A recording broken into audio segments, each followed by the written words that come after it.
Hello friends, greetings to all. I Professor Darshan Thakur from Terna Engineering College Dharashiv welcomes you on my YouTube channel for this subject head network theory. So friends, as far as our today's session is concerned, so we will try to discuss the impedance parameters of that given network, either it is AC network or DC network. We will try to learn how to tabulate or how to determine the impedance parameter or the Z parameter of that given network. So this is how our network will look like. In such kind of numericals, usually there are two different kinds of network, either T network or the pi network.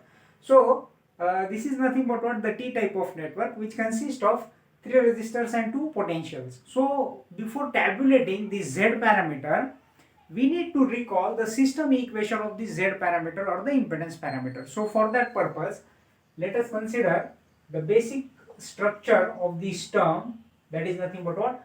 The two-port network. This is how this network will look like. Basically it is a linear two-port network, means which consists of two identical ports, input and output, and these are the parameters of input and output ports, means input voltage and input current, output voltage and output current, along with this given parameter. So this is how this two-port network will look like. So first of all, we need to recall the system equations of this two-port network. Means in case of this Z parameters or the impedance parameters, these two voltages V1 and V2, these two are the dependent variables. V1 represents the input voltage and V2 represents the output voltage. So first of all, we need to recall the system equation of this V1, which exactly equals to Z11 times of I1 plus Z12 times of I2, can be called it as equation number 1, and V2 is nothing but Z21 times of I1 plus Z22 times of I2, that can be called it as a equation number 2, right? So here our objective is to what? Our objective is to declare the impedance matrix, right, which consists of 2 rows and 2 columns. Means there are totally 4 impedance parameters we are having with us. These 4 parameters are nothing but what? Z11, the coefficient of I1 and I2 belongs to equation number 2, right? So another name given to this impedance parameter is nothing but what?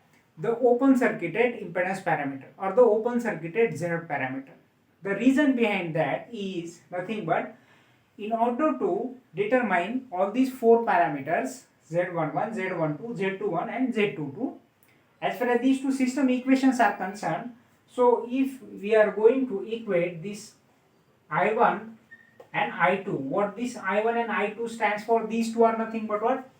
The current belongs to input and output port. So if we are keeping this output current equals to 0, if current equals to 0 means what? That port can be treated as a open circuited port. If I1 is being tabulated or if input current is being assumed to be 0 ampere, means we can say that this input port can be treated as a open circuited element or the open circuited port. That's why the name given to this Z parameter is nothing but what? The open circuited parameters or the impedance parameter. So let us quickly go through. When we are equating this I2 equals to 0, so this equation number 1 and 2 will become, equation number 1 become V1 equals to Z11 times of I1, equation number 2 becomes, V2 becomes Z21 times of I1. If we rearrange these two equations in terms of Z11 and Z21, so this Z11 will become what? V1 upon I1, and this Z21 will become what? V2 upon I1, right? So out of that 4 Z parameters, first 2 parameters are nothing but what? Z11, second one is nothing but what? Z21. So Z11 is nothing but what? It is the ratio of input voltage to the input current. So that can be called it as a open circuited input impedance. That can be called it as a open circuited input impedance Z11. As far as this Z21 is concerned, So again it is the ratio of V by I, means it is the impedance, but which V and which I? Here V belongs to port number 2 and I belongs to port number 1, right?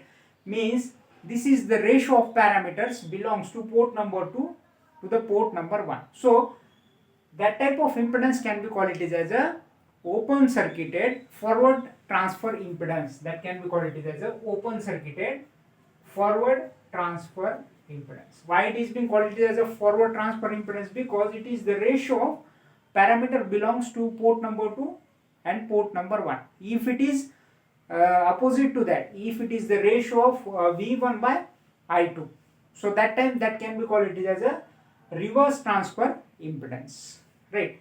Then in same manner, when we are going to equate this I1 equals to 0, so these two equations will become what? Here I will write V1 equals to Z12 times of I2 and V2 equals to Z22 times of I2. So when we reshuffle this equation in terms of Z12, so Z12 is nothing but what? It is the ratio of V1 by I2, and Z22 is nothing but what? It is the ratio of V2 by I2.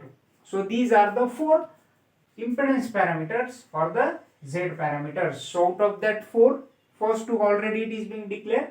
As far as the third one is concerned, so as you can see, it is the ratio of input voltage to the output current. So that can be called it as a open circuited reverse transfer impedance. Why it is being called it as a reverse transfer impedance? Because it is the ratio of input port parameter to the output port parameter.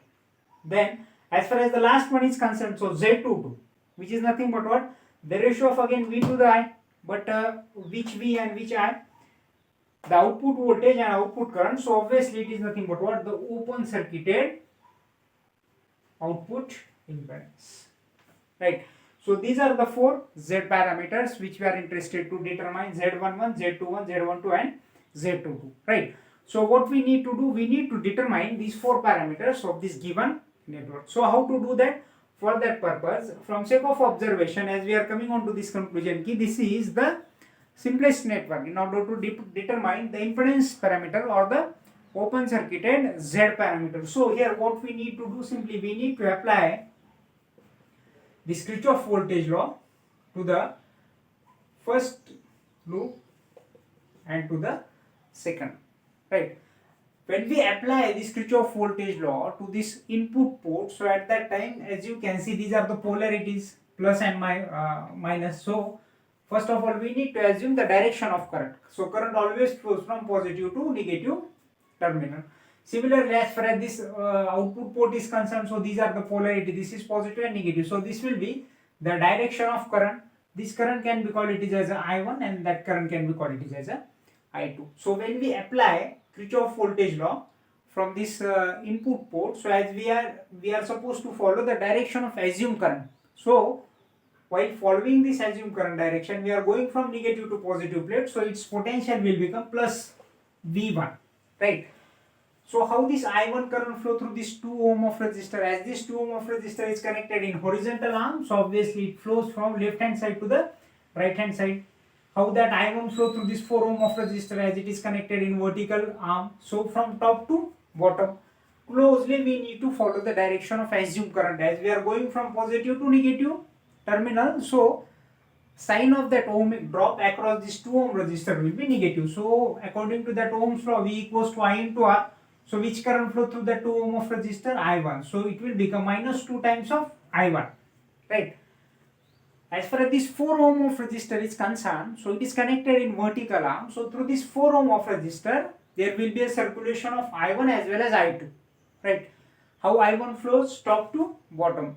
How I2 flows? Again top to bottom. But the conventional direction of this I1 through this vertical arm resistor is from top to bottom, and in same manner we need to consider the ohmic drop across that 4 ohm of resistor.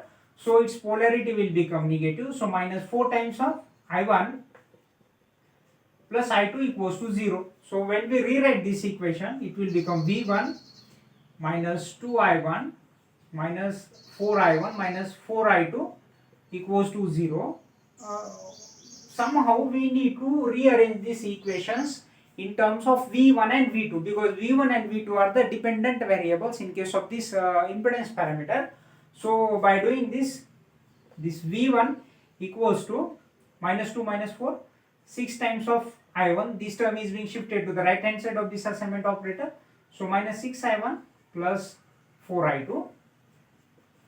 Equation number capital A. In same manner, we need to apply this Kirchhoff voltage law to that output port. The assumed direction of this current is like this anti-clockwise direction. Each time we need to follow the direction of current. So as we are going from negative to positive plate, so KVL to output port. So as we are going from negative to positive, overall sign of this potential will become plus V2. How this I2 flow through the 6 ohm of resistor? From right to left, as we are going from positive to negative, so the sign of ohmic drop will become minus. So minus 6 times of I2 purely flows through the 6 ohm of resistor, which is connected in horizontal arm. In same manner, how this I2 flows from top to bottom. So again it will become minus 4 times of I2 plus I1, or I1 plus I2, as one as the same, equals to 0. Then again when we rearrange this equation in terms of V2, so V2 minus 6I2 minus 4I2 minus 4I1 equals to 0. So as I told you earlier, we need to arrange this equation in terms of V1 and V2. So 4 times of I1 plus 10 times of I2. This will be equation number capital B. So once we are having these two system equations in terms of V1 and V2, so at this moment clearly we can determine all 4 Z parameters, because the equation of V1 holds that Z11 times of I1 plus Z12 times of I2. Here when we look around to the equation number capital A, so here